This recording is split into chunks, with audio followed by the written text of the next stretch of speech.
আমরা এবার আসবো অ্যাডভোকেট মেহনাজ জাহান ইতি আপনার কাছে। আপনার দৃষ্টিকোণ থেকে আপনি কি যোগ্যতা অনুযায়ী প্রার্থী বিবেচনা করবেন?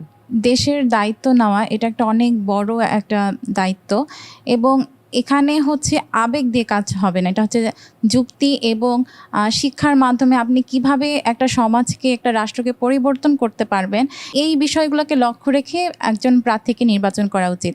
আগে যেটা হতো যে এই মার্কাকেই ভোট দিব, আমার দাদা, আমার চাচা। আমি মনে করি যে একজন নাগরিক হিসেবে আমাদের উচিত সমাজকে উন্নয়নের দিকে নিয়ে যাওয়া।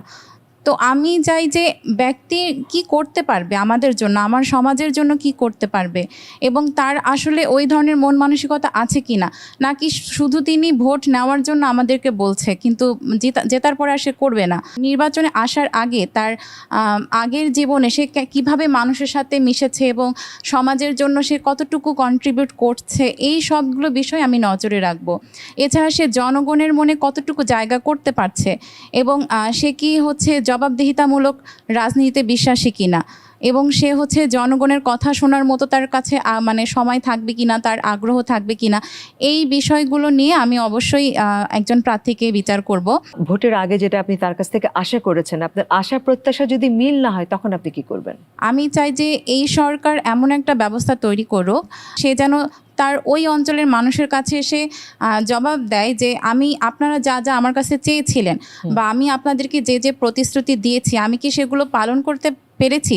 আসলে ভোট নেওয়ার সময় কিন্তু সবাই মানে বাড়িতে বাড়িতে এসে বলে যে ভোট দেন, আমি সমাজের জন্য এটা করবো, কিন্তু একবার জেতার পরে তারা আর পিছনে ফিরে তাকায় না। তো আমি চাই যে না, এই সিস্টেমটা না থাকুক।